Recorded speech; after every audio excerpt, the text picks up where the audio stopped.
Eccoci cari telespettatori con una nostra intervista. Vi presento subito il nostro interlocutore, il nostro ospite. Parleremo di Crimini a Nord-Est, perché Crimini a Nord-Est è anche il titolo del nuovo libro edito, scritto a due mani, due autori, in modo particolare Ugo Di Nello, giornalista quotidiani del gruppo Gedi, Il Mattino, La Nuova, eccetera. Ben arrivato qui con noi.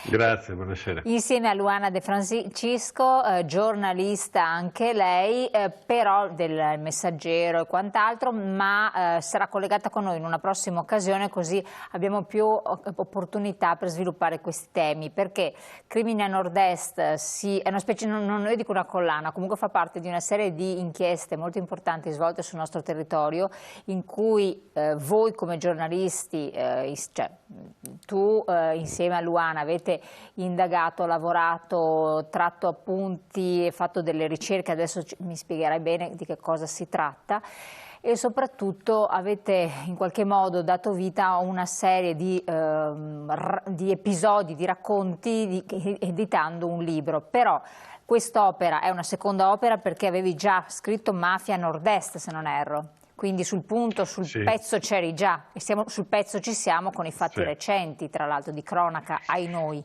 Purtroppo con fatti recentissimi, tu hai ragione quando dici ai noi, perché rispetto al primo libro, Mafia Nord-Est, e rispetto alle altre inchieste degli anni fino al 2018, quanto scoperchiato adesso è quello che gli imparati dicono upgrade, cioè un'evoluzione, un'evoluzione molto molto pericolosa.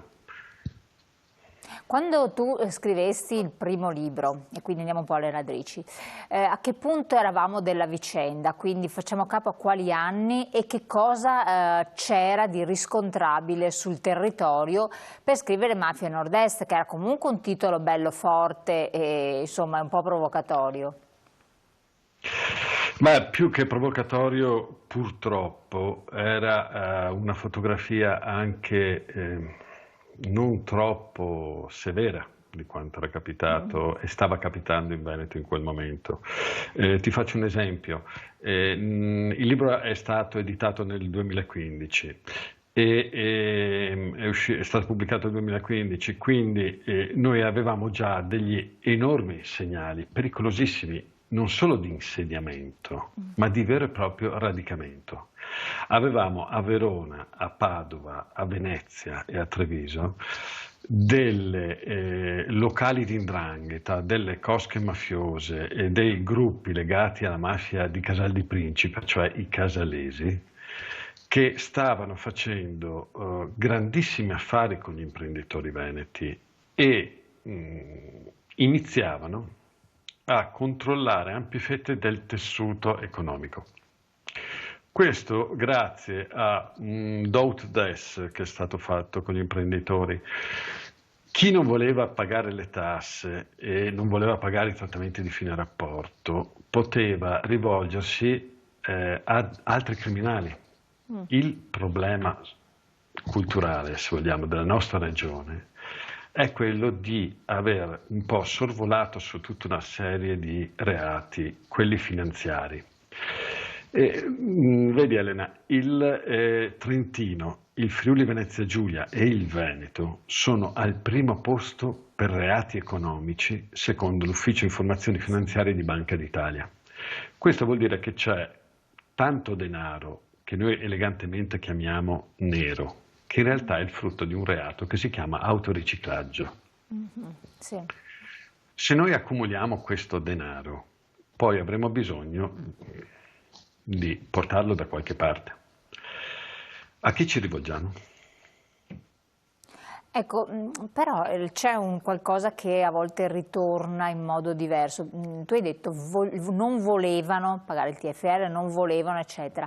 Alcuni imprenditori interpellati anche in passato dicevano noi non potevamo, cioè messi con il cappio al collo, diciamo, uscendo dallo strascico della lunga crisi 2008 e seguenti, erano messi in condizioni tali per cui le banche non davano e non danno nulla se non a condizioni molto molto rischiose, si presenta un certo tipo di affare, di business, di compartecipazione societaria che non sembra così grave, che ti può dare una mano, credi, e poi entri in un circolo di favori inizialmente, poi così via dicendo.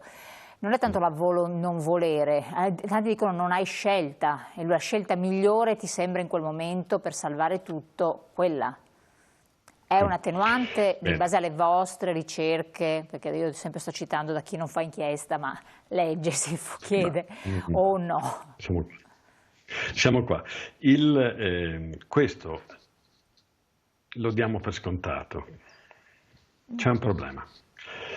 Quando queste persone che dicono noi eravamo vittime del sistema perché abbiamo ceduto all'usura, abbiamo cercato dei partner che dopo si sono rivelati dopo dei criminali, se questo fosse vero, nel momento in cui arriva la polizia, arrivano i nostri e liberano tutti, quindi prendono i cattivi, li mettono sotto processo e istituiscono il processo, che è una cosa molto lunga e laboriosa, servono indagini, personale.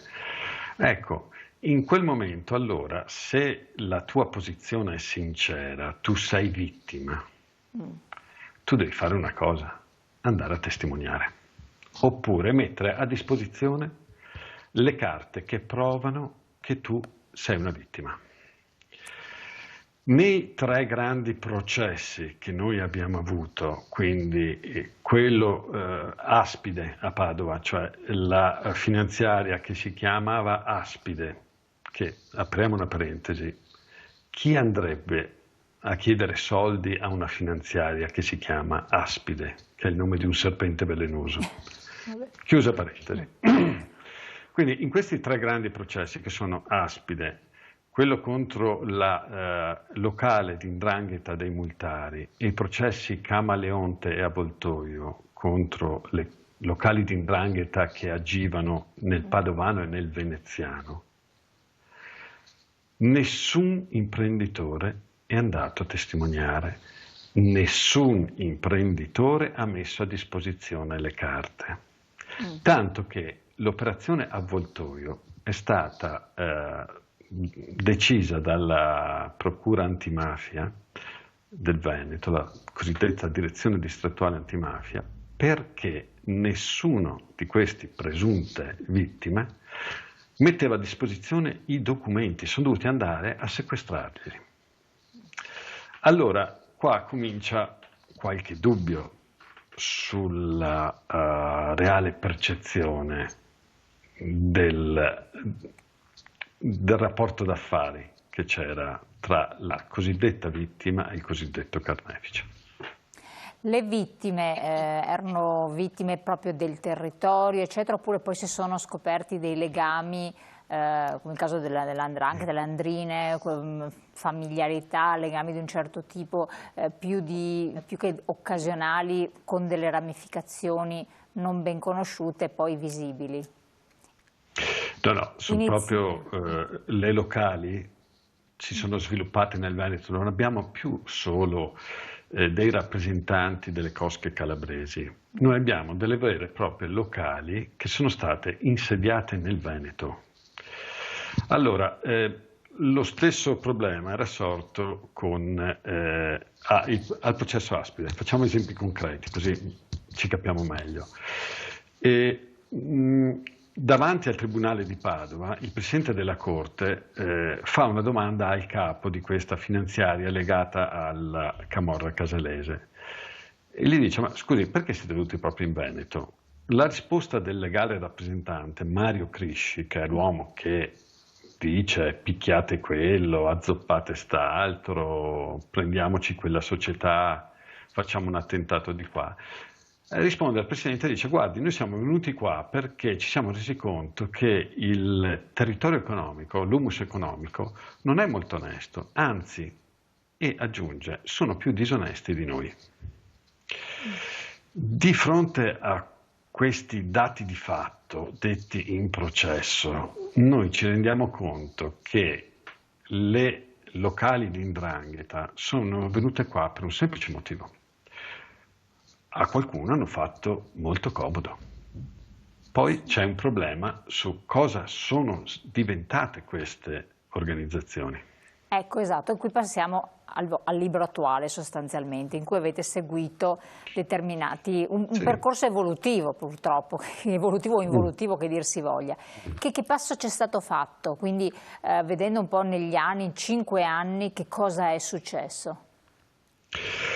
È successa una cosa molto molto grave, cioè questi locali di 'ndrangheta, oltre ad aver preso possesso di una fetta della nostra economia, hanno preso possesso di una fetta del nostro territorio e di una fetta della nostra amministrazione. Mi spiego. Il rischio che noi stiamo correndo è che si arrivi a una società molto simile a quella che è alle pendici del Vesuvio, dove i clan di Camorra decidono se Elena può aprire un negozio o deve andare a fare la badante alla moglie o alla mamma di un boss, se io mi posso sposare con la ragazza che mi piace e tutte queste cose. Stiamo molto attenti perché a Verona, in provincia di Verona, a Zimella, il clan Multari veniva contattato da imprenditori e semplici cittadini che interpellavano il boss come un giudice di pace, sia per liti normali, comuni tra vicini, sia per ottenere crediti da riscuotere. Addirittura si sono rivolti a lui per far allontanare dei personaggi scomodi che davano fastidio alle ragazze. Quindi i carabinieri notano nei loro rapporti come questo clan abbia preso il posto dello Stato. La stessa cosa, secondo gli inquirenti, perché ricordiamo che dobbiamo ancora andare a processo, è ciò che è accaduto a Eraclea. A Eraclea un clan, nemmeno molto grande, ha deciso chi avrebbe governato il paese, il comune, ha deciso chi faceva lavori, chi no. Quindi voi vedete che se noi accettiamo questo, cioè se noi a un certo punto non reagiamo, il Veneto rischia di diventare una terra governata dai clan, siano di 'ndrangheta, di Cosa Nostra o di Camorra. Ecco, normalmente, diciamo storicamente, questi gruppi mafiosi che poi si organizzano, eccetera, entrano in una compagine sociale, economica, dove manca comunque lo Stato assente, inefficiente, eccetera. Questa è un po' la ratio, tale per cui appunto mancanza di attuazione della giustizia, di applicazione delle leggi, il cittadino trova scampo e sollievo in questa operatività sul territorio delle mafie. Da noi in Nord-Est però è un po' diverso, cioè lo Stato esiste tutto sommato, oppure è reputato fondamentalmente inefficiente e non soddisfacente per quelle che sono le esigenze forse mutate di un territorio che si sente inascoltato? Giusto. E allora andiamo a vedere quello che è stato trovato durante l'operazione Avvoltoio, in cui questi imprenditori avevano voglia di far soldi. Ma voglio far soldi in maniera molto sporca rispetto ai propri concorrenti. Era una vera e propria concorrenza sleale, perché loro cosa facevano? Emettevano o ricevevano fatture false su cui scaricavano l'IVA. Quindi, allora, la domanda che si è fatto il procuratore distrettuale Bruno Cherchi proprio a Padova è stata questa. Quando un gruppo di imprenditori gli ha detto: ma voi perché non ci fate dei corsi per riconoscere i mafiosi, gli 'ndranghetisti? Sì. Lui ha risposto così: bene, ma all'imprenditore veneto che cerca di fare soldi facili cercando i mafiosi da cui si fa emettere fatture false o a cui emette fatture false, a questo imprenditore cosa ancora dobbiamo spiegare? Quindi non c'è ingenuità proprio. Non direi che c'è ingenuità.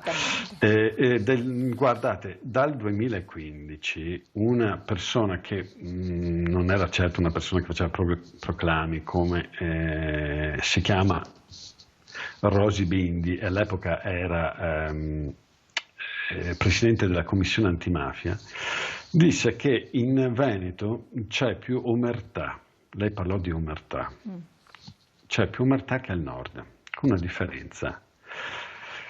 C'è più omertà che al sud, scusatemi, con una differenza. Nel meridione l'omertà è dettata dalla paura, nel nord dalla reciproca convenienza economica. Come vedete, non è stata l'unica a dirlo, perché poi anche il procuratore nazionale antimafia, Roberto Pennisi, in un'audizione del 2014, parlò di grande simpatia tra imprenditori veneti e mafiosi. Questo per una connivenza e un reciproco interesse economico. È ovvio che è molto semplice fare concorrenza sleale ai propri colleghi alleandosi con i mafiosi. Va però capito che tipo di modello noi vogliamo. Se vogliamo un modello in cui comandano le cosche, continuiamo così. Se vogliamo un altro tipo di modello per i nostri figli, in cui i nostri figli non perdano le libertà e i diritti, direi che è tempo di agire. Ecco, quali possono essere quelle aziende appunto che fanno concorrenza sleale, quindi ci sono gli elementi sintomatici, dove, Sì. dove cioè, le lavatrici, insomma, le famose lavatrici di denaro che sanno come riciclarlo, eccetera? Storicamente noi abbiamo degli ampi settori della nostra economia, tipo una parte dell'economia turistica veneziana è in mano a Cosa Nostra. Dal 1993 la relazione sburaglia della Commissione antimafia puntò l'indice verso Abano, verso Cortina, oltre a Venezia. Per fortuna c'è un elemento che una società padovana sta costruendo in questi giorni, io non ne faccio parte quindi ne posso parlare ampiamente, che sta arrivando a stabilire un algoritmo basato su indici di bilancio ottenuti con la riclassificazione dei bilanci, che sarà in grado di dare, non so in che orizzonte temporale verrà presentato, ma credo abbastanza breve, un indicatore di pericolo di mafiosità di alcune aziende. Quindi una volta messa a disposizione anche questa ulteriore manovra, questo ulteriore mezzo, sarà ben difficile avere altri alibi. Notando anche una cosa, tutti i professionisti di qualsiasi tipo, con qualsiasi codice, sono obbligati alla segnalazione di operazione sospetta. Il notaio che vede una società venduta I commercialisti a famosi, sì. Commercialisti famosi, gli esperti, consulenti del lavoro, architetti, avvocati, per tutto quanto riguarda la loro azione, esclusa la difesa processuale del cliente. Le banche, le poste sono obbligati per legge, obbligati senza eccezione, a segnalare in Banca d'Italia le operazioni sospette. Qual è il giochetto? La mancata segnalazione di operazione sospetta viene punita con un'ammenda amministrativa. Allora, io che sono direttore di banca e che ho il cliente mafioso, perché guardate, un direttore di banca sa con chi ha a che fare, un commercialista sa con chi ha a che fare, un architetto, un notaio, sanno tutti chi sono i loro clienti. Se io non faccio questa segnalazione di operazione sospetta, allora ho questa sanzione amministrativa e cosa potrò fare questo direttore di banca, notaio? Calcolerò quanto mi frutta un cliente come quello dal punto di vista economico e quanto mi costerà la sanzione. Se il costo della sanzione è inferiore a quanto mi frutta quel cliente e mi potrà fruttare in futuro, non sarà mio interesse fare la sanzione, fare Certo. la segnalazione, scusatemi. Costi-benefici, insomma, classico. Esatto, costi-benefici. Qual è tu mi chiedevi cosa si può fare? Perfetto. I nostri politici, nel giro di 30 secondi, possono elevare la sanzione amministrativa e farla diventare penale.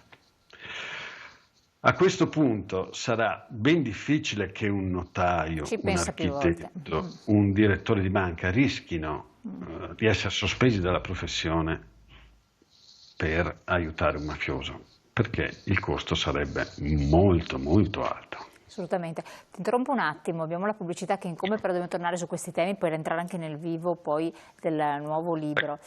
Pubblicità pochi secondi, restate con noi.